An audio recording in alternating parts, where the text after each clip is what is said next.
네, 22번 풀겠습니다. 처음 상황이 나오죠. 형이 가지고 있던 연필의 수하고 동생의 연필 수를 비교했더니 형이 가지고 있던 연필의 수가 동생의 4배였다. 여기까지가 미지수를 설정하는 문제가 되겠습니다. 그리고 여기까지가 미지수 설정이고요.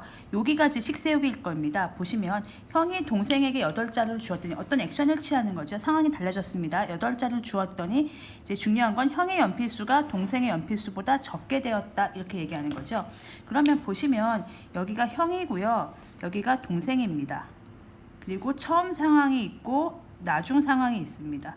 처음에는 형이 가지고 있던 연필수가 동생의 연필수의 4배였는데 물어보는 건 지금 동생이 처음에 가지고 있던 연필의 개수죠. 그러면 동생이 처음에 가지고 있던 연필의 개수를 X개라고 합시다. 그러면 형이 가지고 있던 연필수는 끊으세요. 동생이 가지고 있던 거에 4배니까 형은 4X개가 갖고 있는 거죠. 이게 처음 상황이고요. 어떤 액션을 취합니다. 형이 동생에게 8자루를 줬습니다. 형은 그러면 형이 갖고 있던 거에서 8자루가 줄겠죠. 줬으니까요.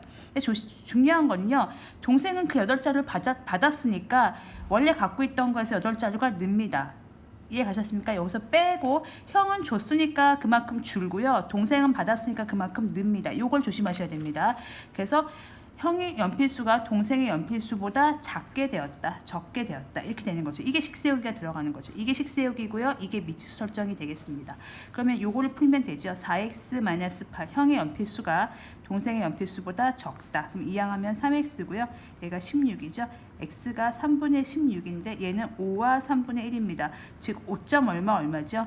그러면 보시면 여기가 5고 여기가 6이면 5점 얼마는 이렇게 되겠죠. 걔보다 작은 거니까 동생이 가지고 있던 연필의 최대 몇 자루냐면 그쵸 5자루 이렇게 써주시면 되겠습니다.